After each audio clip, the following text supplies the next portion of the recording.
ايه يا ماما، مال كوكي على كتفك ليه كده؟ مش عايزه تسيبني، ولا عايزه انزل اجيب طلبات، مش عايزه. ده ابنها الصغير مش شبطان كده زيها، بص يعني ده هو يعني بيقعد غلبان. ساكن. هي بقى بص بحاول ان انا اجيبها، بص بحاول اهو تمسك فيها زياده من ورا. يلا تعالي، تعالي انزلي، انزلي. كوكي بس مش بس. عايزه، مش كوكي. عايزه، انزلي. مفيش فايده، خلاص هي ام اسمار. وما ينفعش انزل بيها الشارع كده. هم؟ ازاي يعني يا ماما؟ الناس ايه يقولوا ايه؟ ما انا ماليش دعوه وهتمسكي بالناس. الطلبات ازاي؟ ها؟ اه هي الطلبات. طب ما انا هاخدك انت عشان تمسك لي الطلبات، تمسكها هي. لا لا لا لا لا, اوكي لا. انتوا اوكي عاوزين. يروح. انا يا ماما هعيش في حالي احسن. ماشي. انا كده كده بس ما بحبش القطط. ازاي يعني؟ في حد طبيعي ما يحبش قطط؟ لا. بصوا يا بس جماعه، انا بقى. بصوا يا جماعه شحبورتي. بس كوكي بتضربني.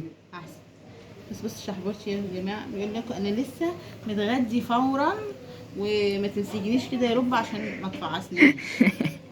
حسن. بس شحيبة. بسيوني. بس بقى بسيوني اللي ما بيحبش حد يشيله خالص. تعالي بس كده نجرب يونيبس. نشيل بسيوني ونشوف هيتشال ولا لا. ماشي. ايه بسيون، ايه روح. بصوا مش كل القطط بتحب تتشال. بس يوني. يعني عندي برضو، عندي مش كل القطط بتحب تتشال. يعني عندي بسيوني ما بيحبش يتشال خالص، ولا كارلا، ماما ولا بس يوني ده معفن. ولا فتحية. اتكلم عن نفسك.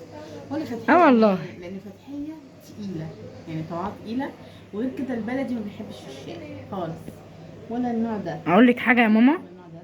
ماما. النوع ده يعني ماما. جميلة. ايه؟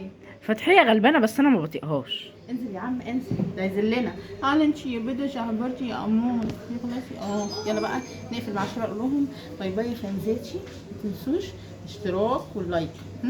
سلام. سلام.